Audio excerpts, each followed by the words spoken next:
Of archaeology survey of इंडियाने ASI ने हा गड आता संरक्षित केलेला आहे। इथली जी कोण मंडळी आहेत त्यांच्याशी ॲमिकेबली म्हणजे वाटाघाटीने चर्चा करून त्यांची जी काही रक्कम आहे ती सरकारकडे गेलेली आहे, ठरवलेली आहे।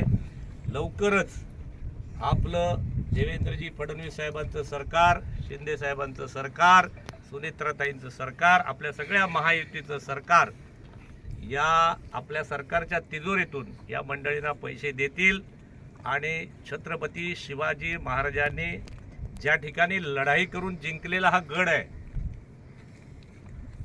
या ठिकाणी लढाई झालेली आहे।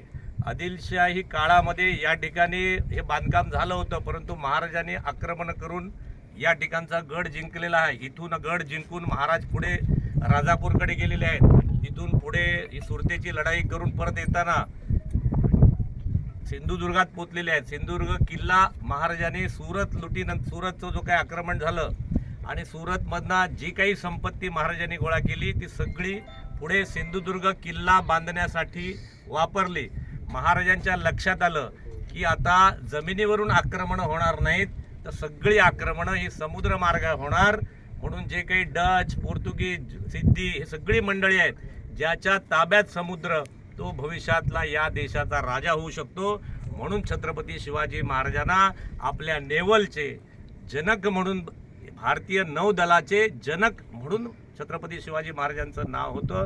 म्हणून मोदी साहेब आपल्या सिंधुदुर्गात आले होते। सिंधुदुर्ग किल्ल्याला त्यांनी मोठा पुतळा बांधला। मी आजच्या 6 जूनचा आजचा दिवस एवढा एक वैशिष्ट्यपूर्ण आहे, म्हणजे शतकांच्या यज्ञातून अशी एक भगवी लहर उभी राहिली की हजारो लोकांच्या मनामध्ये अरुणोदय झाला, असं शंकर वैद्यांचं आपल्याला गीत माहिती आहे, लताजींनी गायलेलं आहे। त्यामुळे हजारो वर्षानंतर या देशाला, एक राष्ट्राला एक राजा मिळाला, सिंहासनाधिष्ठ राजा मिळाला, सिंहासन मिळालं।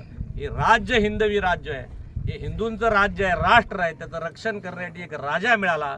6 वर्ष पुढे या राजाने राज्य केलं। याच राजाचे पादुका ठेवून त्याच्या सिंहासनावरती रयतेच राज्य आमचे मोदी साहेब 12 वर्ष गेले करतायत। म्हणून आजचा हा दिवस वैशिष्ट्यपूर्ण आहे। हिंदू राष्ट्र निर्मितीचं काम छत्रपतींनी केलंय, रयतेचं राज्य निर्माण करण्याचं काम छत्रपतींनी केलंय। आता त्याचं पुढचे हजारो वर्ष रक्षण करण्याचं काम तुम्हा आम्हा सगळ्या मावळ्यांचं आहे। ती शपथ घेण्यासाठी आज आपण 6 जूनच्या या ठिकाणी आपले जिल्हाध्यक्ष सतीशजी मोरे, आपले वैभवजी खेडेकर, आमचे सुर्वे, आपण सगळ्या युवा मोर्चाचा आमचा अध्यक्ष, या सगळ्यांच्या वतीने आपण जो काही मास 1 महिना 26 मे पासून 30 जूनपर्यंत पाळणार आहोत, त्याच्यातला हा दुसरा दिवस 6 जूनचा शिवराज्याभिषेक दिवस, हिंदू साम्राज्य निर्माण करण्याचा आजचा बाळानो दिवस। त्यामुळे या दिवसाचं वैशिष्ट्य आपण या ठिकाणी येऊन जपलत, आपण ते वाढवा आणि असंच हे आपलं हिंदू राष्ट्र, आपलं छत्रपतींचं राष्ट्र हजारो वर्ष या हिंदुस्थानात नव्हे अख्ख्या विश्वावर येऊ द्या, अशी मनोकामना वैभवजी आपण करूया आणि आपण आजचा दिवस या ठिकाणी साजरा करूया।